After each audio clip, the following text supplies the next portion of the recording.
라는 말씀으로 하나님께 예배하도록 하겠습니다. 저와 여러분이 가는 모든 길을 여호와께서 아신다고 말씀하셨습니다. 그래서 그 길을 걸어가면서 저와 여러분을 단련시킨다고 말씀하신 그 말씀이 아멘으로 화답되는 예배가 되셨으면 좋겠습니다. 많은 사람들이요, 어떤 인생을 살고자 하냐, 온실의 화초 같은 인생을 살고자 합니다. 문제 안 만나고 싶고, 어려움 안 만나고 싶고, 내 인생에 비바람이 몰아치는 것이 싫고, 그래서 문제 없는 것이 응답이고 갈등이 없는 것이 응답이라 여기는데요, 이 온실의 화초 같은 인생을 살면요, 뭐가 없냐? 연단될 수 있는 길이 없습니다. 연단될 수 있는 길이 없으니까 결국에는 인생에 어려움이 없고,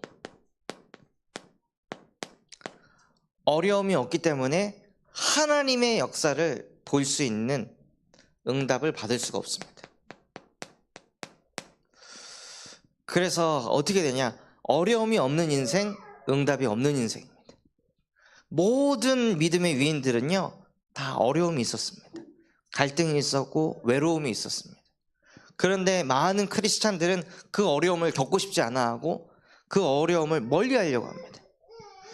그렇게 해서는요, 저와 여러분의 믿음과 신앙이 절대 연단될 수 없다는 거예요. 그래서 이번에도 현장 가가지고 이렇게 소통을 하는데, 그분이 그런 이제 얘기를 하시더라고요. 주목님은 나이도 어리시지만 자라오면서 이제 어려운 문제들도 많이 겪고 당하고, 그래서 더 뭔가 메시지가 와닿는 것 같다 하고 이렇게 얘기를 하시더라고요. 제가 자라오면서 어려움도 없고 갈등도 없었다면, 어려움 없는 상태에서 하나님이 나와 함께하는 것과 어려움 속에서도 창조주이신 하나님이 나와 함께 하십니다 라고 선포하는 것은요, 믿음의 농도가 다릅니다. 그 믿음의 역사가 다릅니다. 그래서 온실의 화초가 되는 것이 아니라 저와 여러분은 잡초가 되는 것이 오히려 큰 응답이에요. 잡초는요, 뭐라고 되어 있냐면 사람이 심은 게 아니라 자연스럽게 나오는 것을 보고 잡초라 합니다. 그런데 이 잡초는 뭘 주지 않아도 그냥 스스로 자라나는 거예요. 근데 아무리 문제가 오고 비바람이 오고 뭐 해도 이 잡초는요, 계속 자라납니다. 그런데 나중에는 이 잡초가 가치를 인정받는 때가 오는데, 그 때에 이 잡초를 농산물로 인정하게 된다는 거예요.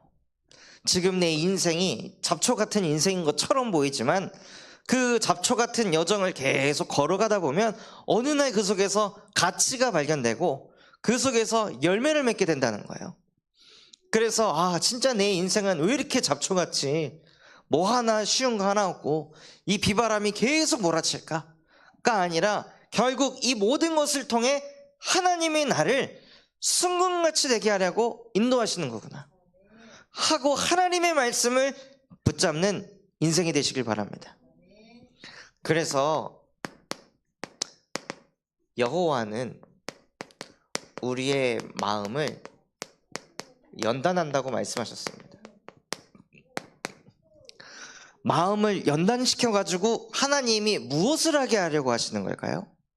마음을 연단시켜서 저와 여러분이 이것저것이 아니라 오직이 되게 하려고 하시는 거예요. 하나님을 믿는 게 아니라 나는 오직 하나님을 믿습니다. 그리스도를 믿는 게 아니라 나는 오직 예수 그리스도만 믿습니다. 이것 되게 하시려고 여호와께서 저와 여러분의 마음을 연단하신다는 거예요. 그래서 오직 무엇하냐? 오직 하나님과 함께하는 인생이 되게 하시려고요. 하나님과 함께를 어떻게 누리십니까? 하나님과 함께는요, 말씀으로 누리시는 겁니다.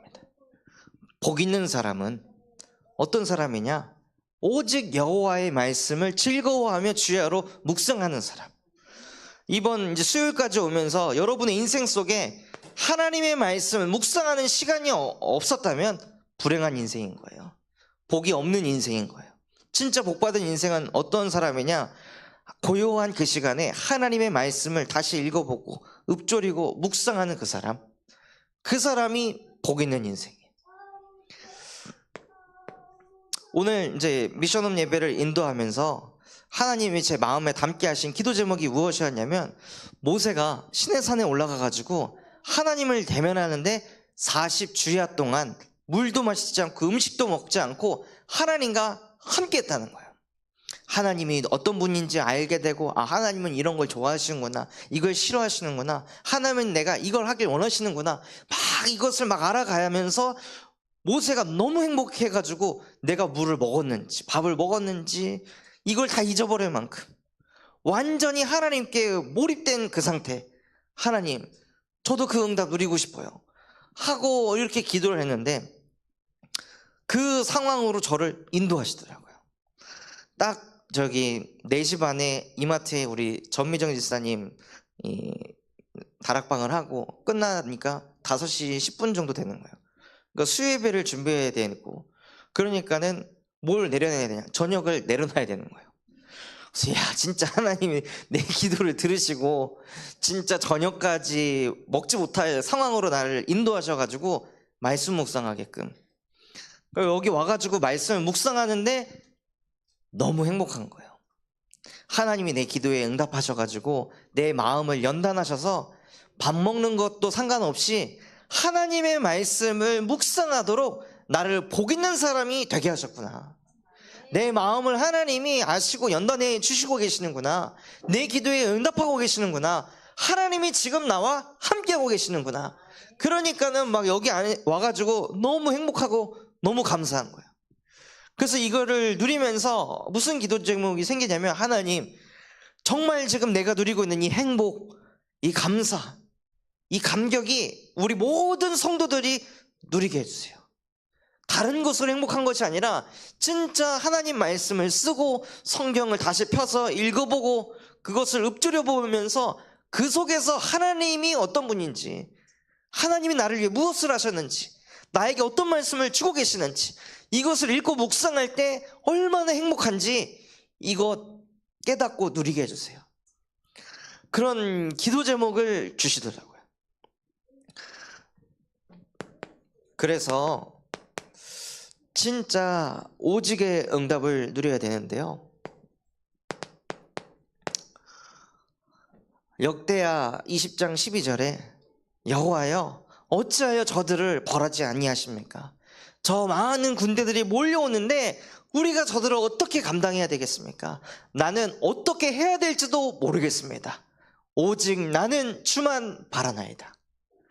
이게 원래 인간이에요. 도대체 어떻게 해야 되지? 이 문제를 어떻게 해결해야 되지? 자녀 문제를 어떻게 해결해야 되지? 막 갈팡질팡하고 도대체 뭘 해야 될지 알지도 못하는 그때 나는 오직 주만 바라나이다 하고 주님을 자꾸 바라보는 거예요. 자꾸 주님께 맡기는 거예요. 근데 주님을 바라보면, 주님께 맡기면 뭐가 해결되나요? 해결되더라고요. 맡기면 하나님이 하시더라고요. 근데 맡기지 못하고 그때 또 염려하고 걱정하고, 과연 맡긴다고 될까?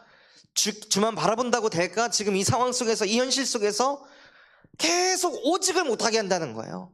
오직 하나님께 맡기고 오직 주를 바라볼 때 주께서 우리가 경영하는 모든 것을 이루신다고 하셨는데, 자꾸 오직 주만 바라보지 못하는 내 영적인 상태.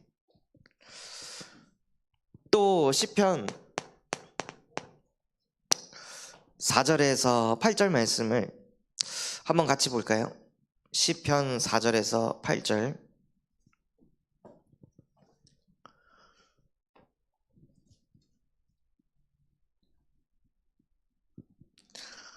시편 4절에서 8절 말씀 같이 한번 읽어보겠습니다. 내가 평안히 눕고 자기도 하리니 나를 안전히 살게 하시는 이는 오직 여호와이시니이다. 아멘. 우리가 자고 눕고 일어나는 모든 것들, 내가 평안하게 안전하게 살고 있는 모든 것이 내가 아파트에 살고 있어서, 내가 집에 있어서 내가 평안히 눕고 자고 서는 것이 아니라요, 내가 이렇게 안전하게 살고 있는 모든 이유는 오직 여호와입니다. 이것을 믿고 누리는 게 원래 인간이라는 거예요. 원래 인간은 어디서 안전함을 얻냐? 오직 여호와와 나와 함께 한다고 믿어질 때 마음속에 안전함이 생긴다는 거예요. 또 시편 62편 2절에는요 하나님께서 뭐라고 말씀하셨냐면, 오직 그만이 나의 반석이시오, 오직 그만이 나의 구원이시며 오직 그만이 나의 요새이시니 내가 크게 흔들리지 아니하리로다. 왜 사람이 흔들릴까요? 왜 사람이 넘어질까요? 오직 그가 나의 구원이 안 되니까, 오직 그가 나의 반석이 아니고 오직 그가 나의 방패요 요새가 안 되니까 사람이 흔들리는 거예요. 문제, 갈등, 사건이 와가지고 자녀 때문에, 경제 때문에가 아니라 다른 게 너무 많은 거예요. 내 안에. 우리에게는 하나님께서 오직 한 길을 주셨는데, 인간이 믿어야 될 것은 오직 한 분 여호와이신데 자꾸 다른 걸 믿는다는 거예요.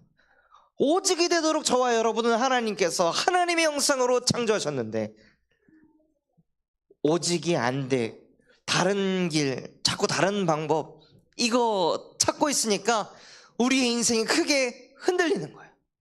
그래서 하나님께서는 무엇을 하셨냐?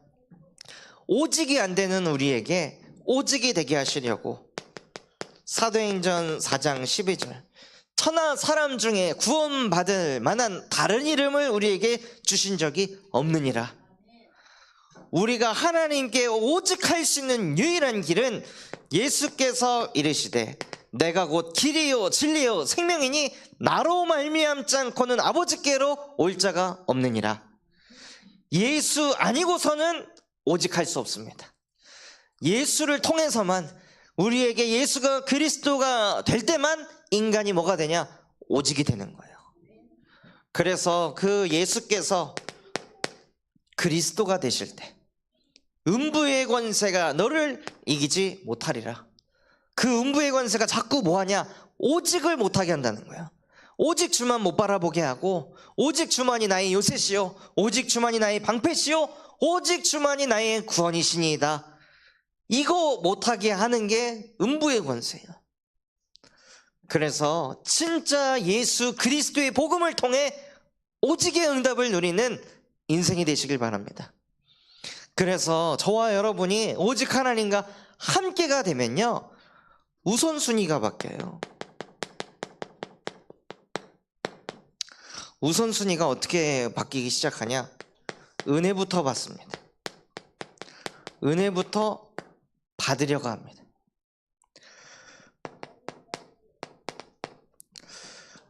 시편 31편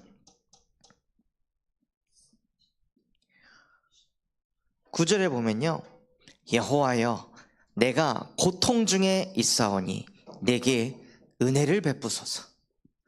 내가 근심 때문에 눈과 영혼과 몸이 쇠약하였나이다. 이 시편의 저자가 고통 중에 있는데 거기서 무엇을 구하냐? 이 고통을 없애주세요가 아니라 은혜를 주시옵소서. 내가 은혜를 받지 못하니까 하나님, 나의 눈과 영혼과 몸이 쇠약해졌습니다. 은혜 받지 못하면 우리의 눈이 어디로 가죠? 잘못된 거, 저거 틀린 거야, 저거 저렇게 하면 안 되지. 눈과 시선이 자꾸 말씀에 가는 게 아니라 딴 데로 간다는 거야. 내가 자꾸 쳐다보는 게 복음으로 가는 게 아니라, 내가 자꾸 쳐다보는 게 살리는 쪽으로 가는 게 아니라, 내 눈과 시선이 자꾸 죽이는 쪽으로, 망하는 쪽으로, 나를 시달리는 쪽으로, 문제, 갈등, 그것만 자꾸 쳐다보니까 내 영혼이 병들고, 내 영혼이 병드니까 몸도 쇠약해지는 거야. 그래서 다윗이 뭐라고 고백하냐?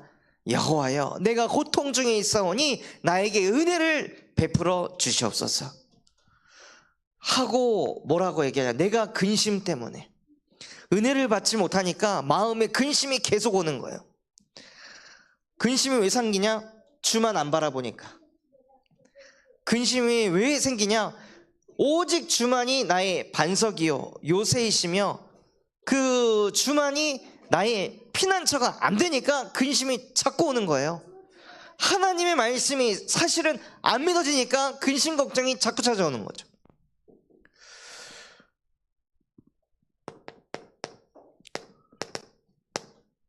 그래서 다윗은요 무엇을 했냐? 시편 86편 3절에 보면요, 주여 내게 은혜를 베푸소서 내가 종일 부르짖나이다. 종일 부르짖어 보셨습니까? 말씀이 안 들리는데 그거를 자꾸 방치하고 하나님의 말씀 가지고 내가 묵상이 안 되는 영적 상태가 지속되고 있는데 그거를 다 방치하고 내 영혼이 지금 병들어가고 있고 근심에 잡혀있는데 이 상태에서 그냥 이걸 방치하고 내버려 두는 것이 아니라 여호와께 부르짖으면서 하나님 나에게 은혜를 주세요. 하나님 말씀 안 들려요. 강단을 들려도 깨달아지는 거 하나도 없어요. 은혜 받는 거 하나도 없어요. 하나님 졸리기만 해요. 내 마음에 실제 답이 안 되고 있습니다. 그러니 여호와여 나에게 은혜를 베풀어 주시옵소서. 하나님의 말씀이 믿음으로 담기게 하여 주시옵소서. 정말로 주만이 나의 반석이 되게 하시고 주만이 나의 구원이 되게 하시고 주만이 나의 요새가 되는 응답을 하나님 나한테도 주시옵소서 하고 하나님께 부르짖어야 된다는 거예요. 그런데 이걸 부르짖지 않고 많은 교회 다니시는 분들이 그냥 가는 거예요. 자녀 문제 생기면 어떻게 해요? 자녀 문제 해결하려고 내 온 생각, 집중, 마음 거기에 완전히 올인되어 있는데 내 영적 상태가 하나님 안 바라보고 있는데 이거에 대해서는 이 문제를 풀려고 끝내려고 하나님께 부르짖지 않는다는 거예요. 경제 문제 터져가지고 막 허덕이고 있은 그때는 이 문제를 도대체 어떻게 해결할까? 경제 문제를 어떻게 풀을까? 이것에 대해서는 막 24가 되는데 하나님의 은혜 받지 못하고 있는 영적 상태는 그냥 방치해 둔다는 거죠. 그냥 내버려 둔다는 거예요. 그때 정말 뭘 하셔야 되냐? 우셔야 됩니다. 부르짖어야 됩니다. 하나님 은혜를 주세요. 말씀이 들려지는 은혜를 베풀어 주세요. 우리가 믿고 싶다고 해서 성경 말씀 믿어집니까? 안 됩니다. 나 믿어야 된다고 해서 믿어집니까? 그건 믿는 게 아니죠. 하나님이 믿음을 은혜로 주시는 건데 선물로 주시는 건데 내가 지금 선물을 못 받고 있는데 하나님 나에게도 은혜를 주셔서 믿을 수 있도록 역사해 주세요 하고 부르짖으셔야 돼요. 애통한 마음을 가지고 원통한 마음을 가지고 부르짖으셔야 돼요. 저도 말씀이 안 들릴 때 아무리 허벅지를 찌르고 잠이 오고 류 목사님 메시지 막 들을 때 자꾸 막 딴 생각이 오고 막 생각이 분열되어 있는데 너무 답답하더라고요. 도대체 언제까지 이런 예배를 해야 될까? 왜 나는 교회를 다녀야 될까? 말씀 안 들리고 안 믿어지는데. 그런데 안 다니면 안 믿으면 또다시 나는 나 의지하다가 무너질 게 뻔히 보이는데 이거 언제까지 나 반복해야 돼요? 하나님 나한테도 은혜 좀 주시면 안 돼요? 나한테도 하나님 말씀이 임하면 안 돼요? 하고 하나님께 울면서 막 예배를 하고 붙드는데 하나님이 어느 날 말씀이 들리게 하시더라고요. 반년을 그렇게 신앙생활을 했거든요. 말씀이 안 들리는 상태에서. 신앙생활 할 때 가장 답답한 게 무엇일까요? 응답부터 받아야 되는데 은혜가 임해서 응답부터 받아야 되는데 그 응답이 안 오는 거예요. 그 응답이 무엇이냐? 하나님이 내게 주시는 말씀이 안 들리는 거. 그것만큼 신앙인에게 답답한 게 뭐가 있을까요? 결국에는 뭐가 문제냐면요, 자녀 문제이기 이전에 하나님이 나에게 주신 말씀이 안 믿어지니까 자녀 문제가 커 보이는 거예요. 자녀 문제가 있어도 내가 너와 함께 하겠다, 네 씨로 말미암아 열방이 복을 받게 하겠다. 지금 내 눈에는 내 자녀가 너무 시달려 보이고 너무 연약해 보이고 부족해 보이고 언제까지 저렇게 살까 라고 자꾸 마음이 드는데, 만약에 하나님의 말씀이 여러분에게 딱 편집이 되면 어떻게 될까요? 내 눈에 보기에는 진짜 연약하고 맨날 불신앙하고 하나님 안 믿는다고 하는데 네 씨로 말미암아 열방이 복을 받게 될 것이다.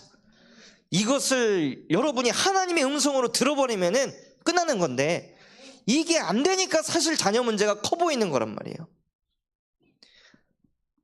그래서 사무엘상 10절을 보면요, 저는 이것을 묵상하는데 사무엘 얼마나 힘들었을까. 교회 안에 막 재정 문제 터져 나오고 부교역자가 여성도 건드려가지고 막 성 문제 막 터져 나오는 가운데, 그 가운데에서 그 교회에서 부교역자로 신앙생활을 하면서 이 사무엘은 얼마나 힘들었을까. 그 엄마가 나를 여기다 맡겼는데 도망갈 수도 없고 얼마나 답답했을까. 강단 말씀 들어도 하나님 말씀 안 들려가지고, 오죽 말씀이 안 들리면 언약궤가 있는 그 여호와의 처소에 들어가가지고 누워서 잠을 잤을까요? 사무엘이 누워가지고 뭐 했을까요? 맨날 울면서 기도하지 않았을까요? 하나님, 말씀이 안 들려요. 말씀이 들리게 해주세요. 지금 이 상황 속에, 이 현실 속에 하나님의 말씀이 안 들리니까 저 미쳐버릴 것 같아요. 머리가 터질 것 같아요. 언제까지 저 이렇게 살아야 돼요? 하나님의 말씀이 제발 나에게 들리게 하시면 안 돼요? 하고 얼마나 간절한 마음을 가지고 그 언약궤가 있는 처소에 누워가지고 잠을 잤을까요? 그 중심을 하나님이 아시고 사무엘아 하는지라. 그러니 그때 사무엘이 응답을 받은 거예요. 주여, 주의 종이 여기 있나이다. 내게 말씀하옵소서. 저와 여러분의 영적 상태가요, 이 상태 속으로 들어가야 되는 거예요. 진짜 하나님의 말씀을 받고자 하는 그 영적인 상태. 수요 예배니까, 금요 예배니까, 주일이니까, 나는 중직자니까 와서 의무감을 가지고 예배하는 것이 아니라 진짜 사무엘과 같이 하나님의 말씀을 너무 받고 싶어서 하나님께 부르짖는 그 사람. 그래서 하나님께서는 그 사람을 통해서 전도, 선교, 후대를 살리는 응답으로 인도해 가십니다. 그래서 저와 여러분이요, 여름 성경학교를 두고 기도해 주셔야 돼요. 여름 성경학교를 왜 해야 될까요? 우리 아이들이 주만 바라보질 않으니까요. 우리 아이들이 어떻게 살려고 하냐? 이렇게 살려고 하거든요. 온실의 화초처럼. 나 건드는 거 너무 싫어. 부모가 나 건드는 거 싫어. 그래가지고 학교에서도 뭘 가르치냐? 부모가 너희를 자꾸 건들고 너희를 매를 들면은 신고해라. 초등학교 가면 그거 다 애들이 다 배워요. 그러니까 부모한테 뭐 하냐? 좀만 훈계를 가르치고 좀만 매를 들려고 하면 이거 엄마 가정폭력이야. 나 신고할 거야. 기껏 다 키워놨는데 나를 신고한대. 그럴 정도로 아이들이 완전 나라는 게 완전히 강해져 있어요. 나 중심이라는 게 너무 강해. 이거 먹기 싫어. 나 이거 안 먹어요. 눈치가 아예 1도 안 보여. 저는 이것만 먹어요. 그럼 저 이것만 주세요. 저 이거 안 먹어요. 완전 나예요. 완전 그 나 중심 덩어리인 우리 후대들의 가슴 속에 그 나라는 창세기 3장 문제를 깨트릴 수 있는 예수 그리스도의 복음을 선포하는 것이 여름 성경학교에서 해야 할 일인 거예요. 그래서 우리 후대들이 어디에 던져져도 어떤 어려움을 만나도 무너지지 않는 잡초처럼. 근데 사실은 이게 렘넌트인 거죠. 진짜 렘넌트로 아무리 밤나무 상수리나무가 배임을 당해도 무너지지 않는 이 땅의 거룩한 씨로 자라날 수 있도록 여러분 성경학교를 인도받아야 되는 거예요. 그래서 여호와는 우리의 마음을 연단한다고 하셨는데요, 너희가 떡을 하나 가지고 있다 할지라도 그것을 나누어 가지고 화목하게 하면 제육이 가득한 집에서 분쟁을 일으키고 다툼을 일으키는 것보다 훨씬 낫다고 했습니다. 무슨 뜻이냐면요, 여러분이 응답을 받아가지고 그걸로 인해 자꾸 분쟁이 일어나고, 응답을 받다 보면 사람이 또 교만해지고 오만해지고, 그래서 막 저거 복음이네 아니네 그러고 판단하고 있는, 차라리 그것보다 무응답이 낫다. 혹 아무리 간구해도 응답이 오지 않으십니까? 그 응답을 내가 가지면 더 큰 분쟁이 일어날 수 있기 때문에 하나님이 주지 않으시는 걸 수도 있습니다. 그래서 오히려 무응답이 내 주변을 화목하게 하시는 거예요. 또 진짜 악한 자는 어디에 귀를 기울이냐면요, 사악한 입술에 귀를 기울입니다. 지금 막 저희 교단 안에 뭐 다락방, 뭐 탈퇴, 뭐 연합, 뭐 이런 걸 만들어 가지고 오늘 한 100명의 사람들이 탈퇴를 했어요. 모아가지고 막 기자들 불러가지고 다락방 이게 문제다 저게 문제다 하고 막 했는데 결국 어떻게 됐냐? 재정 비리 확실한 증거가 뭐냐? 없어. 성 관련된 그 문제 진짜 확실한 증거가 뭐냐? 말을 못해.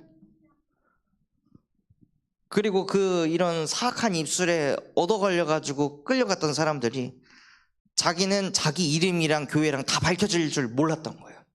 근데 그게 막 기사에 나오고 유튜버에 나오고 막 다 하니까, 아니 왜 우리 동의도 허락하지 않고 우리 실명을 왜 다 까발리냐 하고 그 안에서 또 막 싸움이 일어나고 분쟁이 일어나는 거예요. 마음이 악한 자는 그 사악한 입술에 자꾸 귀 기울여가지고 저거 옳은 거 아니야, 바른 거 아니야, 여기에 자꾸 몰다가 스스로 그냥 모여가지고 그냥 무너지는 그런 상태.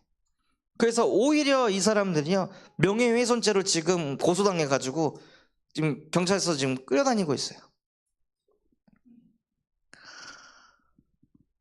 그래서 진짜 마음이 악한 사람은요, 뭐만 기울이냐? 악에만 귀를 기울여요. 누가 뭐 잘못했네, 누가 뭐 비리를 저질렀네, 여기에만 자꾸 귀를 기울이는 거예요. 그래서 저와 여러분은 그 누군가의 허물을 덮는 것이 사랑이라고 했습니다. 그 허물을 들춰내는 건 여호와께서 하실 일인 거예요. 인간이 무슨 재판관이 돼가지고 이거 잘못된 거다, 이거 그런 거다, 이거를 한다고 해서 사람이 회개를 하고 고침을 받는 게 아니라요, 여호와께서 그 허물을 들춰내시고 여호와께서 그 죄가 임한 사람을 여호와께서 벌하시거든요. 그래서 저와 여러분은 허물을 덮을 줄 아는 사랑이 있는 전도자가 되시길 바랍니다. 또 악으로 선을 갚는 자는 악이 그 집에서 떠나지 않는다고 했어요. 그래서 저와 여러분이요, 뭔가 악한 일을 당해도 그것을 악으로 갚지 않는 거예요. 그래서 아까 김대현 대표님 전주에 이렇게 이제 모셔다 드리는데, 그 옆에서 벤츠가 3차선에서 저는 1차선에 있었는데 깜빡이를 켜고 이렇게 쭉 들어오는 거예요. 2차선에서 멈추겠지 하고 그냥 가고 있는데 그냥 계속 들어와가지고 부딪히기 직전까지 가갖고 급브레이크를 딱 밟아가지고 이제 교통사고가 안 났는데, 그때도 이제 김대현 대표님도 깜짝 놀라가지고 오늘 퇴원했는데 다시 입원하는 줄 알고 그래서 급브레이크 밟고 악을 악으로 갚는 것이 아니라 그때 하나님이 우리를 지키셨구나, 보호하셨구나. 그때 만약에 잘못 제가 악셀을 밟거나 속도를 늦추지 않았으면 무조건 교통사고 나는 거였는데, 그것도 시속 100km로 달리고 있을 때.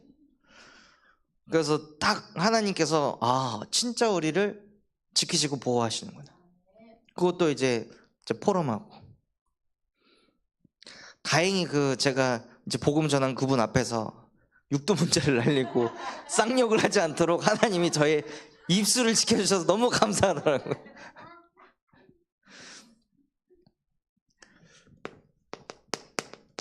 그래서 저와 여러분이 누구를 보려 하냐? 연단의 증인을 보려 합니다. 진짜 마음의 연단을 받은 사람이 누구냐면요, 다윗이에요. 다윗이 목동일을 하면서 외로움과 싸움을 했습니다. 형들은 다 고위 공무원 되려고 나와가지고 무술을 연마하고 있는 그때 다윗만 그 냄새나는 그 양들을 치면서 목동일을 할 때 얼마나 외로웠을까요? 그런데 그 외로움에 사로잡힌 게 아니라 다윗이 뭘 했냐? 오직을 한 거예요. 아, 나는 진짜 왜 이렇지? 나는 왜 이런 인생 살아야지? 이 흐름으로 간 게 아니라 오직을 한 거예요. 이때에도 하나님은 나와 함께 하신다.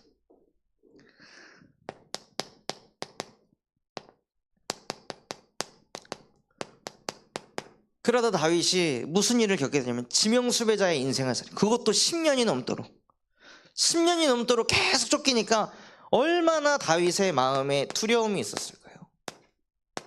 공황장애 같은 문제가 얼마나 다윗에게 많이 찾아오려고 했을까요?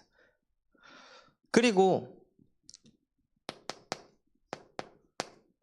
얼마나 피곤한 인생을 살았을까요? 푹 좀 자고 싶다. 푹 잘 수가 없죠. 푹 자다가 목이 날아갈 수가 있는데, 잠깐 눈 붙였다가 일어나서 또 도망가고, 잠깐 일어났다가 또 도망가고, 그걸 막 계속 해야 되는 그런 상황 속에서 다윗이 무엇을 했냐? 이 두려움 속에, 이 피곤함 속에서도 하나님이 나와 함께 하십니다. 나를 안전하게 하는 이는 오직 여호와이십니다. 이것을 다윗이 이 속에서 누렸던 거예요. 그리고 다윗에게 뭐가 생기냐? 자녀 문제가 생겨서 압살롬이 반역을 일으켜가지고 다윗을 죽이려고 했어요. 그때 얼마나 배신감을 느꼈을까요? 그 압살롬이 암놈을 죽여가지고 다른 신하들이 어떻게 지금 이 왕세자를 죽일 수가 있냐 하고 그 압살롬을 공격할 걸 알고 일부러 압살롬을 예루살렘 성 밖으로 내보내가지고 살려줬는데, 그 자녀가 아버지를 공격할 때 오는 이 배신감, 그 속에서 오는 그 허무함 속에 다윗이 이때 무너져 버린 것이 아니라 그때에도 하나님과 함께하는 오직을 누렸다는 거예요. 그래서 다윗이 진짜 믿음의 조상이 되는 응답을 받게 되었습니다. 또 연단의 증인, 오늘 읽었던 말씀의 주인공입니다. 욥이 욥기 1장에서 13절에서부터 22절까지 보면요, 어느 한 종이 낙타를 이렇게 끌고 가다가 갑자기 누가 공격해가지고 종들을 다 죽이고 낙타를 다 빼앗겼습니다 하고 와가지고 이 한 하인이 얘기할 때 말도 그치기도 전에 다른 종이 와가지고 우리가 이 물품을 가지고 옮기는 중에 누군가에게 또 공격을 받아가지고 물품과 재산을 다 뺏겼습니다 라고 얘기도 끝나기도 전에 또 다른 하인이 와가지고 당신의 자녀들이 이 집에서 음식과 포도주를 먹고 있었는데 갑자기 태풍이 불어가지고 집이 무너져 내리면서 자녀들이 다 죽었습니다 하고 한순간에 재산과 자녀 모든 것을 다 잃어버렸어요.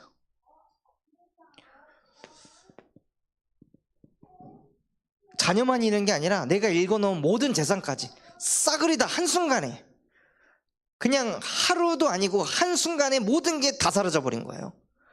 이때 얼마나 힘들었을까요? 그런데 욥은요, 그때 당시에 또 뭐라고 고백하냐? 내가 모태에서 나올 때 아무것도 가지지 않은 상태에서 태어나지 않았습니까? 모든 것이 주의 것이었습니다. 나는 하나님을 원망하지 않습니다 하고 욥이요, 이 순간에도 하나님을 바라보더라고요. 심지어 욥기 2장 7절에서 10절에 보면요, 발끝에서부터 정수리까지 종기가 나는 거예요. 그래서 종기가 나서 어떻게 하냐, 질그릇을 가지고 이걸 막 팍팍 긁는 거죠. 그러니까 이걸 막 긁고 있으니까 옆에 와이프가 당신은 그런데도 하나님 믿을 거냐? 그냥 하나님을 욕하고 그냥 죽어버려라. 얼마나 옆에서 막 괴로워하고 있으면은 와이프가 그거를 보기에 못 견뎌가지고 심지어 하나님 믿는다고 했는데 재산 다 날라가, 자녀 다 죽었어. 심지어 남편마저도 지금 이런 문제를 만나니까 와이프가 그냥 죽어버리라고 할 정도로. 그래서 심지어 여기에서 그치지 않고요, 욥기 7장 4절에서 5절에 보면 내가 잠도 제대로 자지 못하고 막 뒤척일 만큼 질병 문제에 시달렸다는 거예요. 그런데 이 상황 속에서도 욥은 무엇을 하냐? 원래 인간은 하나님과 함께 할 때 행복한 것이다. 나에게 지금 아픔이 있고 질병이 있으나 나는 여호와를 원망하지 않겠습니다 하고, 욥이 이런 상황 속에서도 하나님을 바라보는 거예요.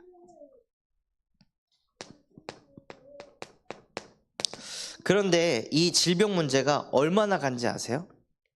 욥이 이 환난들이 올 때 나이가 70세였어요 70세부터 이 환난이, 이 질병이 100세까지 30년 동안 이 문제가 욥을 괴롭혔습니다.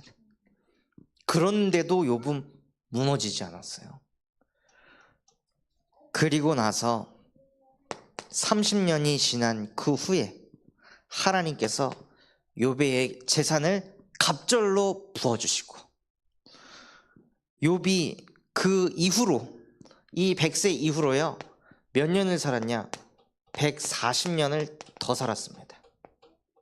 더 살면서 아들을 낳고 손자를 4대까지 보게 하셨어요.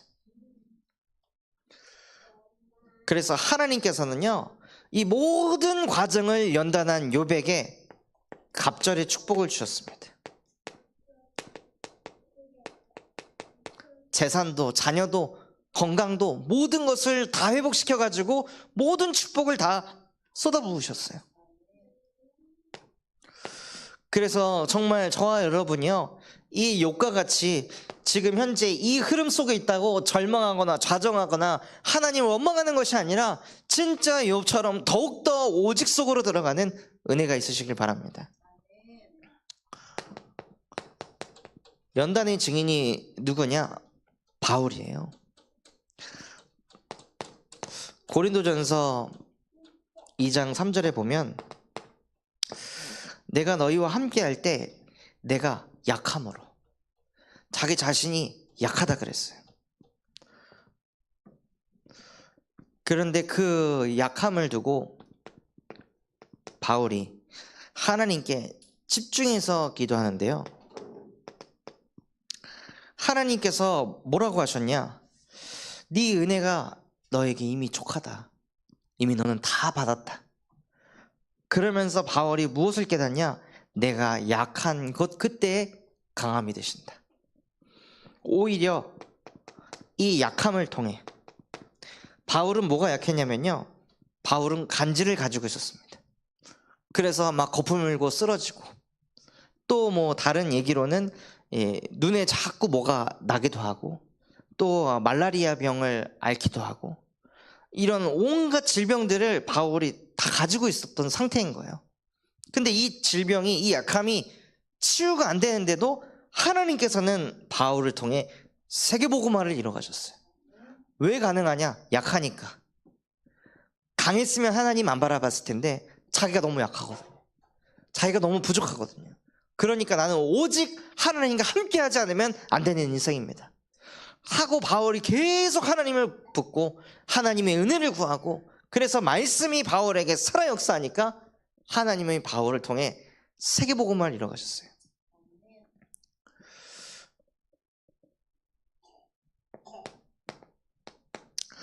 그리고 고린도후서 11장 24절에서부터 27절 말씀을 한번 보면요,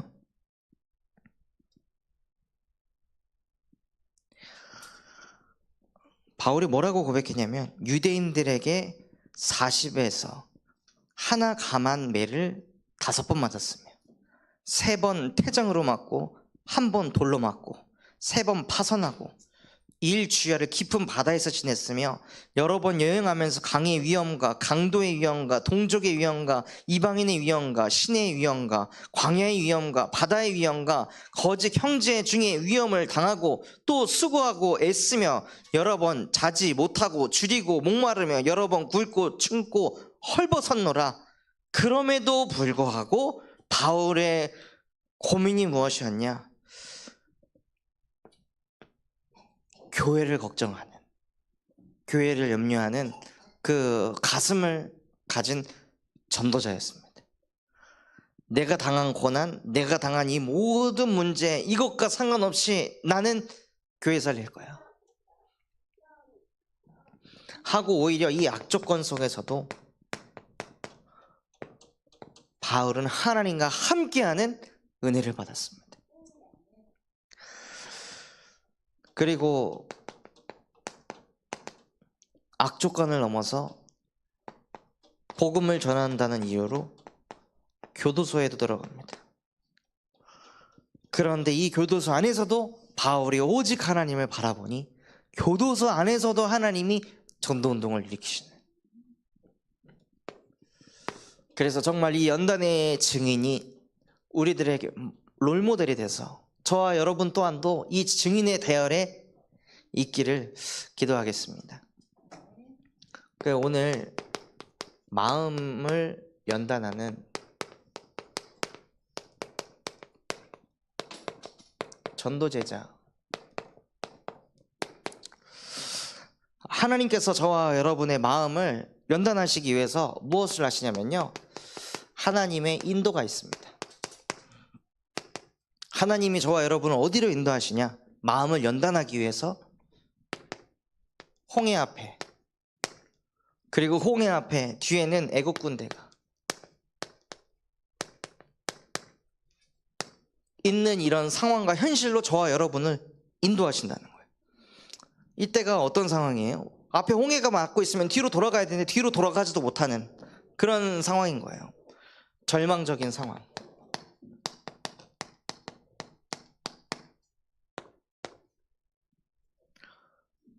그래서 진짜 절망적인 상황에 놓였을 때 무너지는 것이 아니라 절망적인 상황에 놓였을 때 이때 하나님 바라볼 때구나, 이때 하나님과 함께 할 때구나, 주만 바라보겠습니다 하고 절망적인 이 상황으로 인도하셔서 저와 여러분의 마음을 연단하려고 하시는 거예요. 그리고 어디로 인도하시냐? 저와 여러분을 요단강으로.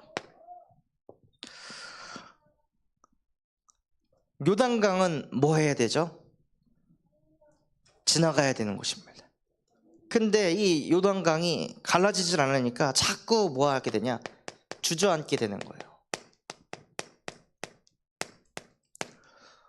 우리 인생에 딱 이런 요단강 만나기만 하면 나도 모르게 털썩 주저앉고, 내 마음이 주저앉고, 내 생각이 막 주저앉아가지고 아무것도 못하게 하는 이 요단강을 만난 그때 낙심하고 좌절하고 주저앉는 것이 아니라 하나님께서 이때 저와 여러분의 마음을 연단하려고 인도하셨다는 거예요.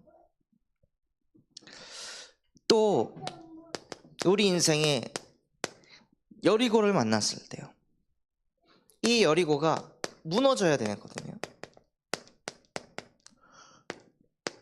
무너져야 될 게 무너져야 되는데 자꾸 내 마음에서 이거 무너지면 안 돼, 이거 버텨야 돼, 이거 쓰러지면 안 돼, 무너질 건 무너져야 되는데 이걸 무너지지 못하게 내가 막 붙잡고 있는 것들이 있어요. 그때 하나님이 저와 여러분의 마음을 연단하신다는 거예요. 그래서 저와 여러분이 이 속에 있을 때 하나님의 역사는 어떻게 이루어질까요?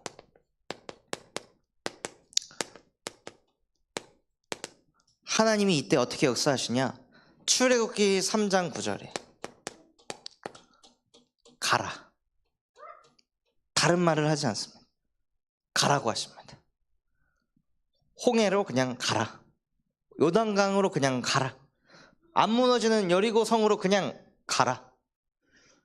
또 하나님이 뭐라고 말씀하시냐면요,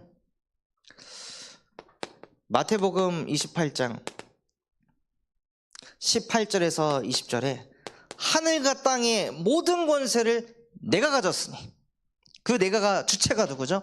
예수예요. 예수가 하늘과 땅의 모든 권세를 다 가졌다 하시고 그 다음에 뭐라고 말씀하시냐? 너희는 가서 모든 족속을 제자 삼아라. 이게 하나님의 역사예요. 하나님은 저와 여러분이 막 어마어마한 거를 하길 원하는 게 아니라 그냥 이 문제들을 만났을 때 하나님이 나와 함께 하시는다는 믿음 하나 가지고 그냥 가보라는 거예요. 사도행전 9장 15절에도 가라. 이 사람은 내 이름을 이방인과 임금들과 이스라엘 자손에게 이 복음을 증거하기에 택한 나의 그릇이다. 그러니 가라. 가서 한번 봐봐라. 내가 어떻게 그 바울에게 역사했는지. 이게 하나님의 역사를 보는 방법입니다. 가지 않고 주저하고 있으면요, 볼 수가 없습니다. 하나님의 역사를. 요단강에 발 디뎌봐야 하나님의 역사를 볼 수 있습니다. 여리고성 한번 돌아봐야 진짜 무너지는 것을 확인할 수 있습니다. 그래서 주저앉는 것이 아니라 하나님이 나와 함께 한다는 그 믿음 가지고 가시기 바랍니다. 그러면은요, 저와 여러분을 하나님의 증인으로 세우십니다. 어떻게 세우시냐? 절망 가운데 있던 내 인생 속에 하나님이 나에게 빛으로 역사하셔서 거기서 희망을 보게 하십니다. 아, 절망인 줄 알았는데 하나님이 나에게 믿음을 견고하게 하시려고 주신 희망이었구나. 그래서 이 희망 속에서 무엇을 보게 되냐면요, 소망을 보는 거예요. 그 마약 중독자였던 이분이 지금 나이가 45세인데 벌써 3번 교도소를 왔어요. 근데 원래 11월 달 이제 나가오는 거였는데 또 마약을 했던 거에 한 건이 또 걸려가지고 또 연장이 됐다고 이런 얘기를 하더라고요. 근데 이분이 이 문제에서 빠져나오려고 2번째 이제 교도소 갔다가 나오고 나서는 조절이 안 되니까 정신병원에 가서 약을 받아가지고 수면제를 막 받은 거예요. 그래서 자꾸 마약에 끌려갈 바엔 그냥 자자. 수면제를 막 먹고. 그러면 어떻게 돼요? 삶이 안 돼. 마약은 안 먹는데 삶이 안 돼. 그러니까 이분은 이제 미치는 거죠. 마약은 안 먹고 있지만, 범죄는 안 저지르고 있지만 내 인생은 무너져 가고 있으니까. 동공 풀려 있고 무기력에 무능력에 완전히 잡혀 있으니까 이렇게 살 바에는 도저히 안 되겠다. 다시 마약에 손 대가지고 교도소 3번째 지금 들어온 거예요. 완전 절망 속에 있는 거죠. 나가면 또 뭐예요? 또 마약에 손댈 텐데, 이게 또 반복될 텐데. 그러니까 그분의 마음 완전 절망이었는데 그 문제가 당신의 문제가 아니라 이 문제가 하나님 떠나 생긴 영적인 문제다. 원래 인간이 하나님과 함께 해야 되는데 그 자리에 하나님 비어있으니 마음이 공허하니 자꾸 그것을 마약으로 채우지 않았냐. 그래서 하나님께서 당신에게 그리스도를 보내셨습니다. 나 같은 죄인 살리려고 예수께서 십자가에 못 박혀 죽으시면서 이 문제에 십자가에 못 박고 끝내셨습니다. 그 메시지가 그분에게 희망이 되는 거예요. 아, 마약 중독자가 아니라 나는 하나님 떠나 산 죄인이었구나. 이거를 깨달으니까 희망이 생기고, 그래서 그 그리스도의 복음 때문에 무슨 소망을 품게 되냐? 하나님, 나는 마약 중독자를 살리는 그런 사람이 되고 싶습니다. 제자가 되고 싶습니다. 하고 소망을 발견한 거예요. 그래서 지금은 어떤 기도 제목을 붙잡고 있냐면, 교도소 안에 있는 마약 사범들, 그 사람들을 내가 살려봐야겠다.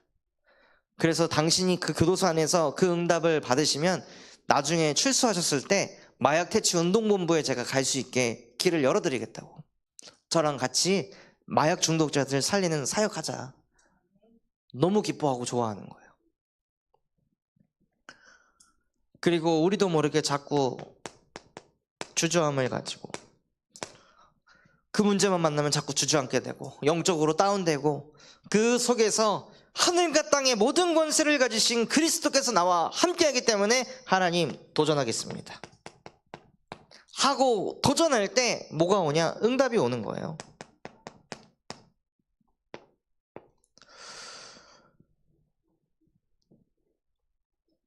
또 무너져야 되는데 무너지지 못하게 우리도 모르게 아둥바둥 그것 때문에 항상 염려하고 걱정하고 불안해하고, 우리 자녀 무너지면 안 되는데, 이러면 안 되는데, 그거 안 무너지게 하려고 자꾸 거기다가 내가 염려하고 막 팀사역하고 발버둥 쳐가지고 자녀를 막 아둥바둥 키워내는 게 아니라요, 그냥 무너져야 되면 무너지게 하옵소서. 내 후대 무너져야 된다면 하나님 철저하게 무너지게 하시고 완전히 절망 깊은 곳으로 들어가게 해주세요. 그래야 그리스도를 아니까.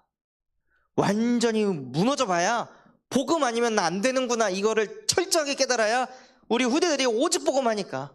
그거 옆에서 지켜보는 거 그거 힘들다고 아프다고 그거 막 안 무너지려고 아둥바둥 하는 것이 아니라요, 무너져야 한다면 무너져야 되는 것입니다.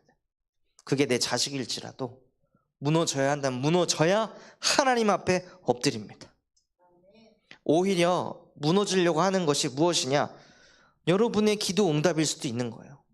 내 후대가 철저하게 무너져 봐야 하나님 앞에 엎드리니까.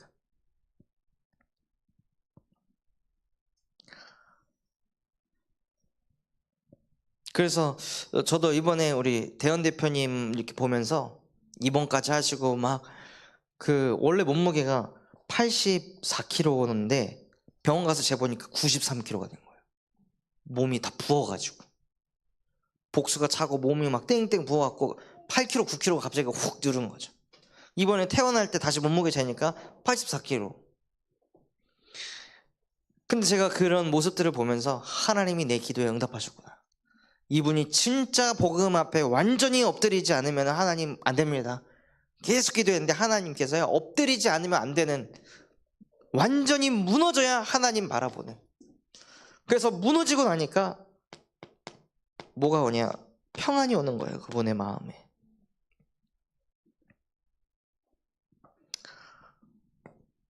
그래서 오늘 차 타고 갈 때에도 목사님 오늘 말씀이 아주 쏙쏙 잘 들리던데요 하고 먼저 말씀 포럼을 하시더라고요. 묻지도 않았는데.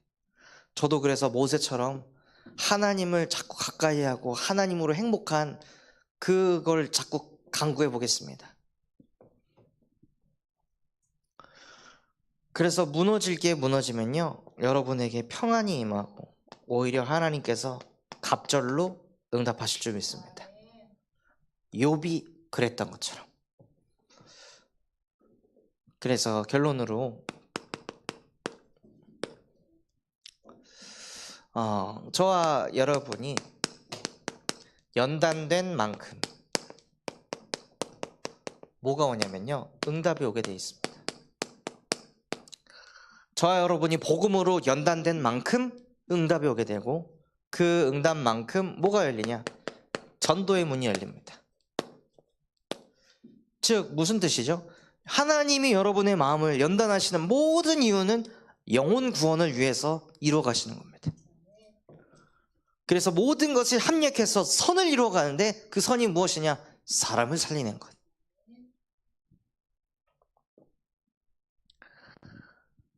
그래서 정말 우리의 마음이 연단돼서 많은 사람을 살리는 전도자의 응답 누리시기를 예수 그리스도의 이름으로 기도하겠습니다. 붙잡은 말씀 가지고 합심해서 기도하도록 하겠습니다. 하나님 아버지 감사합니다. 정말로 오늘 우리에게 말씀 주신 것과 같이 마음을 연단하는 전도제자의 응답을